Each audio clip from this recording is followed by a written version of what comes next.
রামায়ণ মহাকাব্যের এক অনন্য চরিত্র, পঞ্চকন্যার অন্যতমা কিষ্কিন্ধার রাজা বালির পত্নী তারা।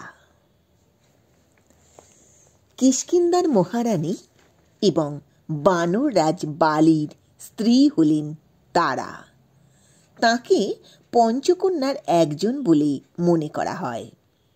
ভারতের মহাকাব্য রামায়ণ মহাভারতের পঞ্চকন্যা হলেন অহল্যা, দ্রৌপদী, কুন্তী, তারা, মন্দোদরী। অহল্যা, দ্রৌপদী, কুন্তী, তারা, মন্দোদরী স্তবা পঞ্চকন্যা শরণ্যিত্যং মহাপাপম বিনাশনম। অর্থাৎ পঞ্চকন্যার নাম স্মরণ করলে মহাপাপ থেকে মুক্তি পাওয়া যায়। কিছু কিছু গ্রন্থে তাকে বানর বৈদ্য সুরসেনের কন্যারূপে অভিহিত করা হয়েছে। আবার কথিত আছে তারার জন্ম কোনো মাতৃগর্ভে হয়নি। সমুদ্র মন্থনের সময় অপ্সরা রূপে তিনি সমুদ্র থেকে উঠে আসেন। সমুদ্র মন্থনের পরে অমৃতের ভাগ নিয়ে দেবতা এবং অসুরদের মধ্যে যুদ্ধ শুরু হয়েছিল। এই যুদ্ধে দেবতাদের হয়ে যুদ্ধ করেছিলেন বানর রাজ বালি।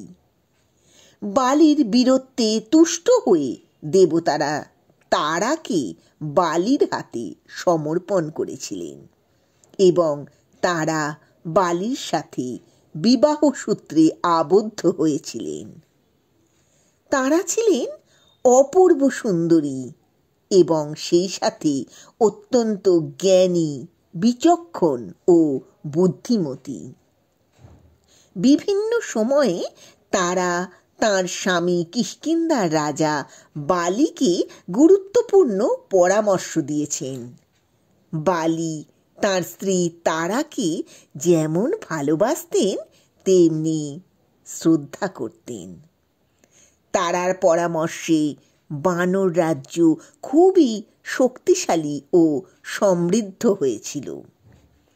বানর রাজ বালি এবং তারার সন্তানের নাম হল অঙ্গদ। বালির ভাইয়ের নাম হল সুগ্রীব। একবার রাত্রিবেলা বালি যখন ঘুমোচ্ছিলেন, সেই সময় দুন্দুভি নামে এক অসীম শক্তিশালী দানব তাঁর সঙ্গে যুদ্ধ করতে এসেছিল।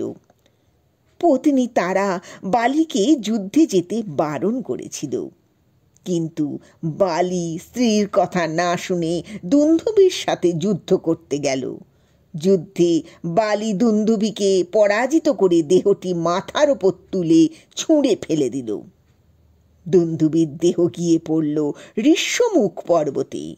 সেখানে তখন মার্তণ্ড মুনি তাঁর শিষ্যদের নিয়ে যজ্ঞ করছিলেন। তাঁর যজ্ঞ পণ্ড হল। বেজায় রেগে মার্তণ্ড মুনি অভিশাপ দিলেন, ঋষ্যমুখ পর্বতের ধারে কাছে আসলেই বালির মৃত্যু হবে। এর কিছুদিন পর দুন্দুভির ভাই মায়াবী এলো বানর রাজ বালির সাথে যুদ্ধ করতে। যুদ্ধে হার নিশ্চিত দেখে মায়াবী পালিয়ে এক গুহায় গিয়ে আশ্রয় নিল। বালি ও সুগ্রীব তার পিছন পিছন ছুটে গুহা মুখে এসে উপস্থিত হল। বালি সুগ্রীবকে গুহার মুখে অপেক্ষা করতে বলে গুহার ভিতরে ঢুকল। বালি ভাই সুগ্রীবকে বলে গেল, যদি গুহা মুখ থেকে সাদা রক্ত বের হয় তাহলে বুঝবে মায়াবী মরেছে। তুমি আমার জন্যে অপেক্ষা করবে, আর যদি দেখো লাল রক্ত বের হচ্ছে তবে জানবে আমি মারা গেছি। তুমি গুহা মুখ বন্ধ করে কিষ্কিন্ধায় ফিরে যাবে। বহুদিন অপেক্ষা করার পরে একদিন সুগ্রীব দেখেন গুহার মুখ থেকে লাল রক্ত বেরিয়ে আসছে। সুগ্রীব ভাবেন দাদা মারা গেছেন। এই ভেবে গুহার মুখ পাথর দিয়ে চাপা দিয়ে কিষ্কিন্ধায় ফিরে আসেন। কিষ্কিন্ধায় এসে বালির মৃত্যুর খবর দিয়ে কিষ্কিন্ধার রাজা হয়ে বসেন।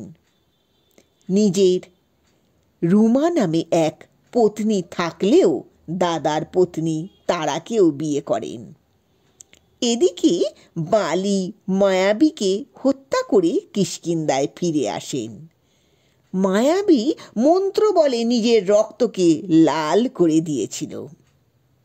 বালি ফিরে এসে সুগ্রীবের ওপর খুব রেগে গিয়ে আবার রাজ্য দখল করে নেন।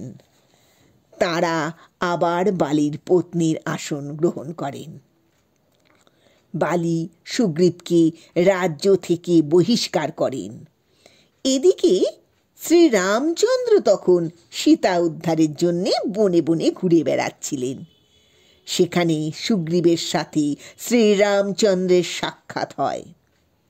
ঠিক হয় শ্রীরামচন্দ্র বালিকে হত্যা করে সুগ্রীবকে কিষ্কিন্ধার রাজা করে দেবেন, আর সুগ্রীব বানর সৈন্য নিয়ে শ্রীরামচন্দ্রকে সীতা উদ্ধারে সাহায্য করবেন।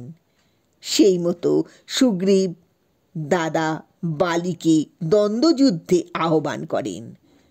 তারা বারবার স্বামী বালিকে সুগ্রীবের সঙ্গে যুদ্ধ করতে বারণ করেন, কারণ শ্রীরামচন্দ্র ও সুগ্রীবের বন্ধুত্বের কথা তিনি জানতে পেরেছিলেন। বালির স্ত্রী তারা বালিকে কূটনৈতিক পদক্ষেপ হিসেবে সুগ্রীবকে ক্ষমা করে যুবরাজ পদে অভিষিক্ত করতে বলেন এবং শান্তিপূর্ণভাবে দুই ভাই একত্রে বসবাস করার জন্যে কাতর মিনতি করেন। কিন্তু বালি পত্নী তারার বিচক্ষণ পরামর্শ উপেক্ষা করেন। ঋষ্যমুখ পর্বতের ধারে বালি ও সুগ্রীবের প্রচণ্ড যুদ্ধের সময় শ্রীরামচন্দ্র আড়াল থেকে তীর ছুঁড়ে বালিকে হত্যা করেছিলেন। বালির মৃত্যুর পর তারা শ্রীরামচন্দ্রকে বলেছিলেন তাকেও ওই তীর দিয়ে হত্যা করে বালির কাছে পৌঁছে দিতে।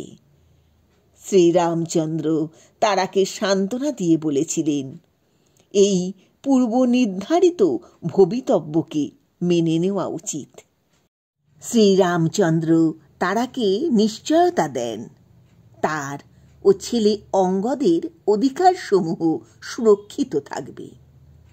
বালির মৃত্যুর পর তারা শ্রীরামচন্দ্রকে অভিশাপ দিয়েছিলেন শ্রীরামচন্দ্র সীতাকে উদ্ধারের পর পুনরায় হারাবেন এবং সীতা পৃথিবীর মধ্যে ফিরে যাবেন। আবার কথিত আছে তারা শ্রীরামচন্দ্রকে আরও একটি অভিশাপ দিয়েছিলেন। পরজন্মে শ্রীরামচন্দ্র বালির হাতে নিহত হবেন। কথিত আছে পরজন্মে বালি ব্যাধ রূপে জন্মগ্রহণ করেছিলেন। শ্রীরামচন্দ্রের শ্রীকৃষ্ণ অবতার তার হাতেই নিহত হয়েছিলেন। বালির মৃত্যুর পর কিষ্কিন্ধার রাজা হন সুগ্রীব। কিষ্কিন্ধার রানী হিসেবে তারা সুগ্রীবের পত্নী হয়েছিলেন। তারা ও বালির ছেলে অঙ্গদকে যুবরাজ পদে অভিষিক্ত করা হয়েছিল। সুগ্রীব রাজা হয়ে শ্রীরামচন্দ্রকে দেওয়া সীতা উদ্ধারের প্রতিশ্রুতি ভুলে গিয়েছিলেন। তখন লক্ষ্মণ এসে সুখ ও ভোগসাগরে ডুবে থাকা সুগ্রীবকে দেখে প্রচণ্ড রেগে গিয়ে বানর রাজ্য ধ্বংস করতে উদ্যত হয়েছিলেন। তখন সুগ্রীব পত্নী তারা লক্ষ্মণের ক্রোধকে প্রশমিত করেছিলেন।